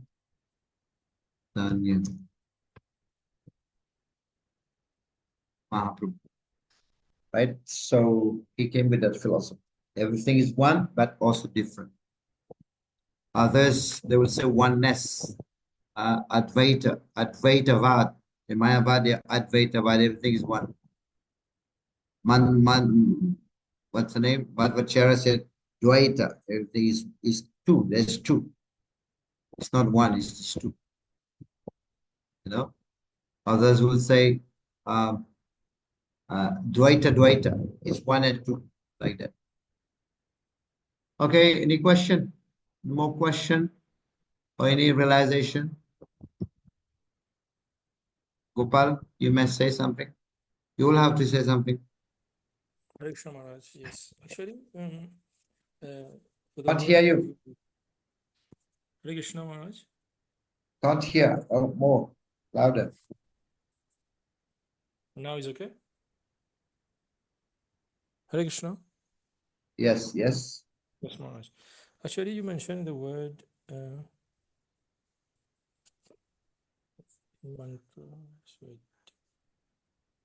You're not audible. Yeah, Anupashati, yes. Anupashati, yes. You mentioned that Anu means to follow, and pashyati means to see, observe. I just realized that in the introduction, Prabhupada mentioned that due to our senses being imperfect, so we cannot to to get knowledge, we cannot use our own senses because it is imperfect. So we cannot use pratyaksha and anuman, like direct evidence and hypothesis.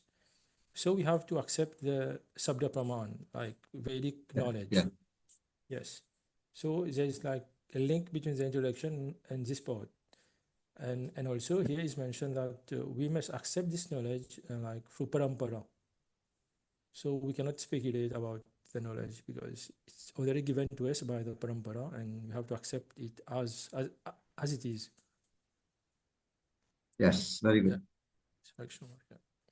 Nice comments.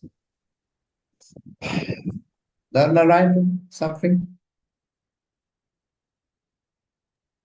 Hare Krishna Maharaj. Maybe not on this verse, but on the previous one where we were talking about the Kanishta, Madhyama, and Uttamadhikari. So there are many places in the purports of Srila Prabhupada, be it from Bhagavatam or other literatures. Prabhupada mentions that many times he's mentioning that deity worship is meant for neophyte devotees. I'm sure many of you have come across this, that he repeatedly mentions that deity worship is meant for neophyte devotees. Deity worship is meant. If we go on Vedabase, we just type deity worship and neophyte devotees, we'll have so many of the references there.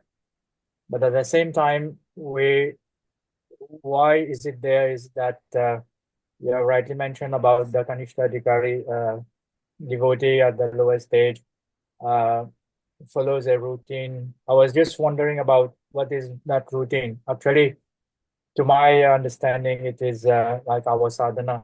We have to stick to what is being given to us to follow. So we are the sadhak and we have the sadhana. And we have to, like in the deity worship, we have so many rules and regulations. Deity worship, according to Srila Prabhupada, it is being described as in two words, cleanliness and punctuality. So we have so many rules in the deity worship. So it is being followed by the Kanishta Adhikari, yes. But at the same time, if we follow properly, the roadmap is already being traced there. We have, even in our contemporary devotees right now, we have the likes of Jananivas Prabhu, Pankajanri Prabhu, Srila Gopal Krishna Maharaj. They all have, to my vision, they have attained the Archana Siddhi. So they have reached the perfected stage of devotional service. They have reached the Uttamadhikari. But at the same time, these devotees, these Uttamadhikari devotees, it's just like the analogy of the ladder, where you are above on the ladder and somebody is down below you. So you have to come down and give a pull, or even lower than that person and give a push. So this is how the Uttamadhikari functions. So they come down so that they can pull us to the top. So this is a bit about the three stages of devotional service in relation to deity worship. So at the same time, those rules and regulations, they are there to strengthen our chanting. It's like a vicious circle. We have the chanting and we have to follow the rules and regulations, and we do deity worship. And in turn, deity worship gives us the rules and regulations, strengthen the rules and regulation for chanting. So it's like a vicious circle. And every time we go that circle, it strengthens both our chanting and our service also. Very good. Thank you. Very good. Good realization. Yes. It's like also from Shraddha to Prema, where Shraddha, faith, and second stage is Sadhu Sangha. and Bhajana Kriya. Doesn't mean that when we come to Bhajana Kriya, then Shraddha has gone already. Shraddha is finished. No, they all go together. Yeah. Thank you. Thank you. Kiran Mataji, you want to say something? Maharaj, no, there's a lot to learn. Thank you very much for giving so much of knowledge. No comments. It's a lot to learn. Yeah, thank you. So I hope you're able to grasp. Okay, Jnana, who's Yes, speaking? yes. Lots of notes. Everything should be taken into consideration, practice, and then it will come slowly but Yeah, surely. that's why I'm giving the notes, because if it's just here, we'll forget about it. Yeah. Jnana Shakti Prabhu, you want to say something? Means what strikes you? Yes, Maharaj. Srila Prabhupada always give this example, like setting to the fire. As we put gold in the fire, it burns and burns, and when we take out the gold, the plot of gold, then we make a beautiful design with this gold. So Srila Prabhupada give this example that we must always seek the association of devotees, then we can be advanced in our Krishna consciousness movement. We can do our sadhana well, and we can practice well, and we can perform our service as well. Thank you, Maharaj. Very good. Madhu Mataji?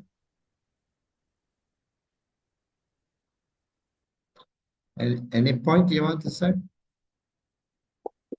I think I need to read more. It's very interesting. I'm learning a lot. All this is new to me. I think I will need to read more and more so that I can come with questions. I'm just trying to understand, and I'm understanding. And had a good cross. Ravi Prabhu, you said something? Anything? Okay. Ravi, can you hear?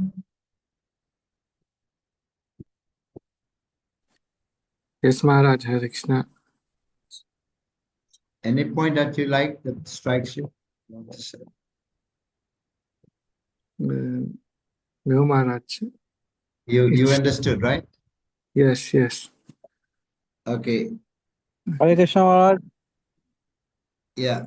Haribol. Sorry, Maharaj, Vishnuari here. Okay, Vishnu. Sorry, I was saying to the class where I couldn't speak. I'm in a commitment. So, Okay. Maharaj, like as you were saying, we start from Shraddha, then the Sadhu Sangha, then we have Bhajana Kriya, Nartana Vritti, Nishta, Shakti, Bhava, Prema. So, what I've heard in one lecture, Prabhupada said that this Shraddha at the start is like little Shraddha, very fragile Shraddha, and this Shraddha it continues in the whole process till we go to the Bhava stage, and the Shraddha becomes more firm and more strong. But Shraddha continues all the steps, even in Bhajana Kriya, even in Anatana Vritti, and this Shraddha remains till the Bhava stage. And following the rules and regulations of the devotional service will make us progress to that stage of bhava. Yeah. Yeah, very good. All the other process also goes together to bhava. Yes, Shraddha also becomes strong, more strong. Sadha and even Sadhu Sangha also goes together. Bhajana Kriya also goes together. All the other elements. Thank you.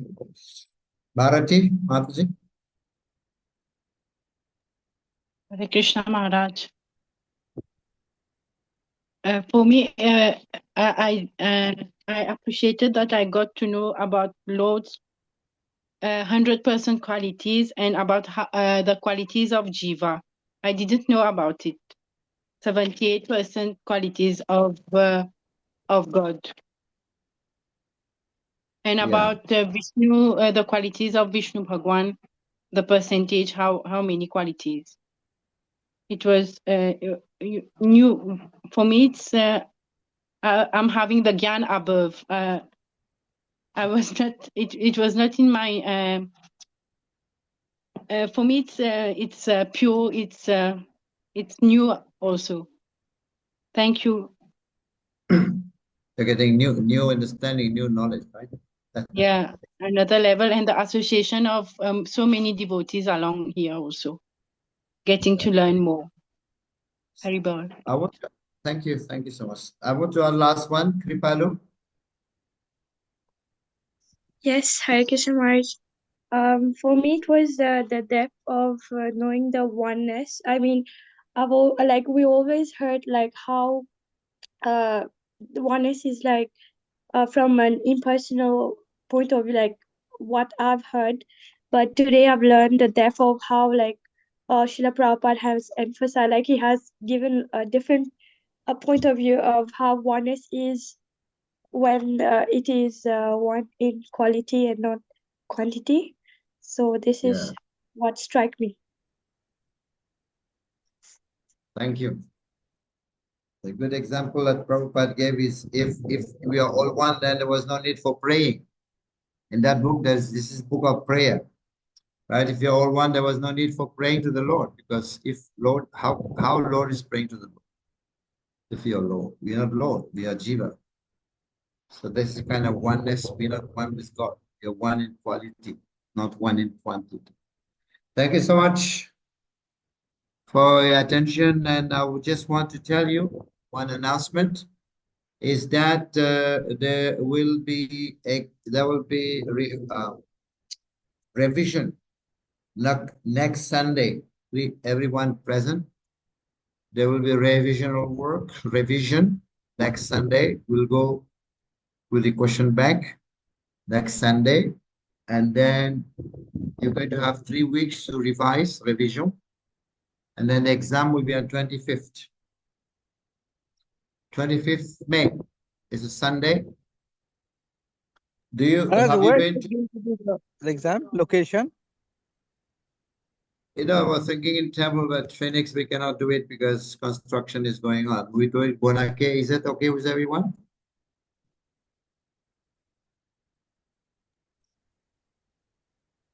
Bonake, Krishna Balaram Mandir. You've been to Krishna Balaram Mandir? Yes, everyone? Maharaj, it's okay for me. Yes. So the exam will be in the Krishna Balaram Hall, Prasaram Hall, from 11 to 1 o'clock. Yes. And we'll serve little Prasaram also after the exam to make you free from anxiety. Hare So Krishna Maharaj. Hare Krishna Maharaj.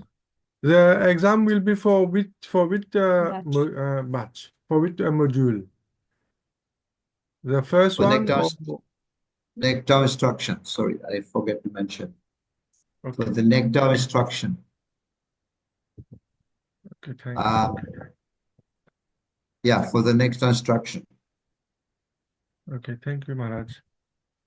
You can do the revision. You have to do revision. Best way to pass your exam, revision is required. So we will going to work on the answer, the question answers. We're going to work on it for next Sunday.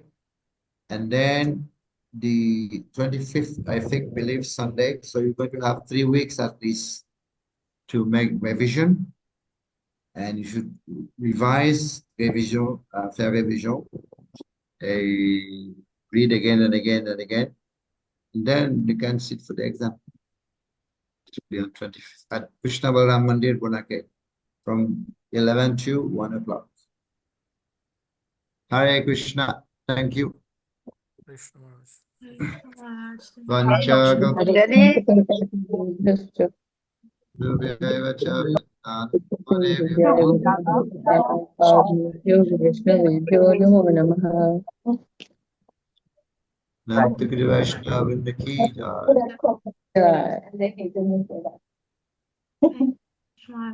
Hare Krishna. Hare Krishna. Les prépas, comment les 18? Hare Krishna Maharaj.